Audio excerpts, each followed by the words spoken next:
Nous sommes à l'AFPA de Toulouse, pour les trophées de la mixité des métiers.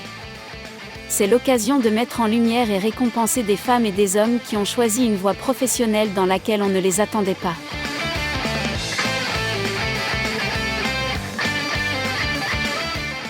Bonjour, en quelques mots, cette AFPA, qu'est-ce qui s'y passe, qu'est-ce que l'on y fait? Alors, je suis Sébastien Lautier, responsable communication pour l'AFPA en Occitanie. L'AFPA, on est un organisme de formation qui forme à tous les métiers, donc les grands secteurs, savoir les métiers du bâtiment, le BTP, les métiers de l'industrie et les métiers du tertiaire. Nous avons des formations donc toute l'année. Notre grande force, c'est que la rentrée, c'est toute l'année à l'AFPA. Ce sont des formations qui peuvent durer quelques jours pour des formations courtes, donc des formations pour des salariés qui veulent se professionnaliser, pour des habilitations électriques par exemple, ou des choses comme ça, ou ça peut aller jusqu'à 18 mois pour les métiers un peu plus techniques, comme les métiers du tertiaire, les monteurs audiovisuels. On a des formations dans le bâtiment qui vont durer à peu près 1 an, etc. Alors oui, nous avons beaucoup de métiers manuels. Donc tous les métiers du bâtiment, on va avoir par exemple peintre, maçon, on va avoir tout ce qui est agent de maintenance des bâtiments, on va avoir tout ce qui est coffreur-bancheur, nous avons grutier, on a dans les métiers de l'industrie comme soudeur, on a tous les métiers de l'aéronautique, monteur, intégrateur cabine aéronautique, etc. C'est le centre AFPA ici au palais, le palais là. À Palais, ouais. L'histoire des trophées, là, est-ce que c'est nouveau? Depuis combien de temps organisez-vous donc pour valoriser bien sûr les meilleurs élèves? Alors les trophées mixité des métiers, ça fait 6 ans que ça existe. Anciennement, ça s'appelait les trophées métiers pour elles, depuis 5 ans, enfin, depuis leur création. Puis cette année, ça devient les trophées mixité des métiers parce qu'on a intégré un trophée masculin. Ces trophées-là, nous avons 3 trophées régionaux. Le trophée pluriel, qui va récompenser une personne qui s'est reconvertie plusieurs fois dans un métier avec moins de 30% de femmes. Le trophée passionnel, c'est pour une femme qui a toujours voulu faire un métier, n'a jamais osé se lancer, puis au final, elle s'est lancée, toujours dans un métier avec moins de 30% de femmes. Et le trophée audacieux, c'est pour un homme qui fait une formation dite féminine, féminisée en tout cas, donc avec moins de 30% d'hommes. Un homme et 2 femmes, sélectionnés pour leur parcours exemplaire, sont sortis de la promotion 2025. Notre reporter a choisi de donner la parole aux dames. Laetitia, bonjour. Alors vous êtes parmi l'une des grandes gagnantes en quelque sorte de ces trophées de l'AFPA. Un parcours assez atypique, en quelques mots. Tout à fait. Déjà j'ai 52 ans donc je suis plutôt jeune, toute jeune. J'ai 4 enfants donc à charge et mon parcours atypique dans le sens professionnel surtout parce que je suis une ancienne fonctionnaire de police où j'ai fait 21 ans de carrière. Et ensuite, donc, je me suis lancée dans l'hypnothérapie. Et puis un jour, j'ai rencontré une formatrice grutière qui m'a parlé avec passion de son métier. Et donc, je m'y suis intéressée. Elle a suscité chez moi un intérêt intéressant. Je me suis dit, pourquoi pas moi? Pourquoi pas moi? Et je me suis lancée et elle m'a soutenue jusqu'au bout. La région m'a soutenue jusqu'au bout. Et j'ai réussi à passer mon diplôme de grutière. Alors évidemment, j'ai pas eu confiance en moi tout le temps, je l'ai acquis. J'ai travaillé sur certains chantiers sur Toulouse principalement. Et là, je continue donc ce parcours qui me plaît bien, tout compte fait dans le BTP, puisque je vais passer prochainement le CACES de grue auxiliaire et poids lourd transport de marchandises dangereuses. Donc voilà, c'est un parcours très enrichissant et qui j'aimerais permettre à beaucoup de femmes de se lancer et oser, parce que si moi j'ai réussi, elles peuvent aussi le réussir. Non seulement vous êtes maintenant grutière, on va dire professionnelle, diplômée, mais vous me parlez aussi de poids lourd. Mais quand est-ce que vous arrêterez de chercher? Quand je n'aurai plus la force, donc dans longtemps. Je pense bien encore peaufiner ce parcours dans le BTP. Voilà. On vous souhaite bonne chance aussi pour le trophée national qui aura lieu à Paris. Le 3 mars. Le 3 mars, c'est très, très prochainement. Voilà. En tout cas, merci beaucoup. Au revoir. Au revoir. Bonjour, Yana. Bonjour. Доброго дня.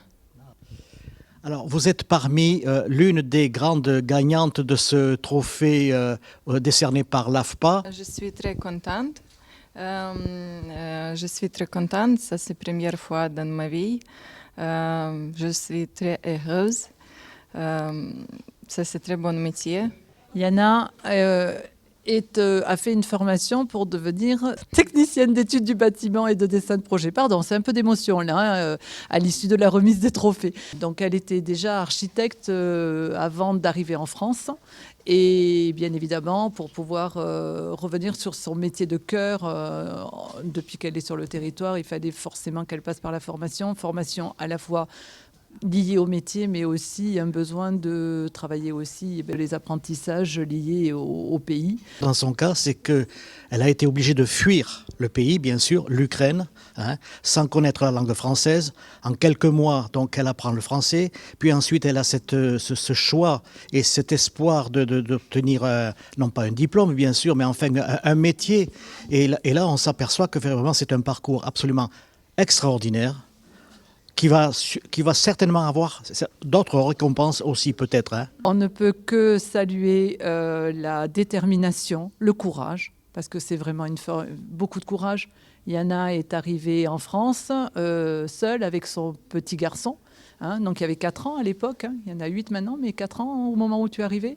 En tant qu'organisme de formation, on est très fiers d'avoir accompagné Yana et d'avoir contribué à ce qu'à aujourd'hui, elle puisse envisager son avenir en France, avec le métier sur lequel elle était déjà formée, bien évidemment, en Ukraine, mais qu'elle va pouvoir rebondir sur ces mêmes métiers, en tout cas dans ce domaine d'activité, en restant en France et particulièrement à Perpignan, puisque c'est sa ville de cœur maintenant. Vous avez décidé peut-être de rester en France, ou alors vous avez l'espoir de revenir un jour vivre et travailler dans votre pays? J'espère, rester ici en France. Je prolongerai mon métier parce que mon fils, déjà demi son vie, il déjà habite en France. Et j'espère rester ici. Tout ce qu'on pouvait vous souhaiter de meilleur. Merci beaucoup.